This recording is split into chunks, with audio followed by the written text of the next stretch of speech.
Hi friends, ఎలా ఉన్నారు? అందరూ బాగున్నారా? మేము తెలంగాణ ప్రాంతంలో సంక్రాంతికి ఇలా రకరకాల పిండి వంటలు చేసుకుంటాం. మీ ఇంట్లో కూడా పిండి వంటలు చేసుకోవడం అయిపోయిందా? చేసుకుంటే మీకు ఇవన్నీ తెలుసా తెలియదా చెప్పండి. మేము మా ఇంట్లో రకరకాల పిండి వంటలు చేసుకుంటామండి. ఈ సీజనల్ తగ్గట్టు, ట్రెడిషన్ తగ్గట్టు పిండి వంటలు ముందే ఎలా కనిపెడతారో తెలియదు, కానీ అన్ని హెల్త్ బెనిఫిట్స్ ఉన్నవే ఉంటాయండి. ముందుగా మేము చేసుకునే వాటిలో సకినాలు, నువ్వులు మంచివండి హెల్త్కి, అవి వేసి మరీ చేస్తారు, కరకరలాడేవి. అండ్ చెగోడీలు అసలు ముట్టుకుంటే ఇరిగిపోయేంత మంచి చెగోడీలు. తర్వాత మురుకులు, మా బాబుకైతే మురుకులు అంటే చాలా ఇష్టం అసలు.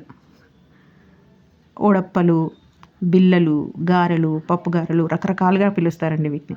ఇంకా పల్లుండలు, పల్లీల లడ్డూలు అని కూడా పిలుస్తారు. బెల్లం చాలా మంచిది హెల్త్కి. తర్వాత మురుమురే లడ్డు, పేలాల లడ్డు అంటారు. తర్వాత నువ్వులు ఉండలండి, నువ్వుల లడ్డూలు. నువ్వులు తినాలి, నూరేళ్ళు బతకాలి అంటారు మా అత్తయ్య. Thank you.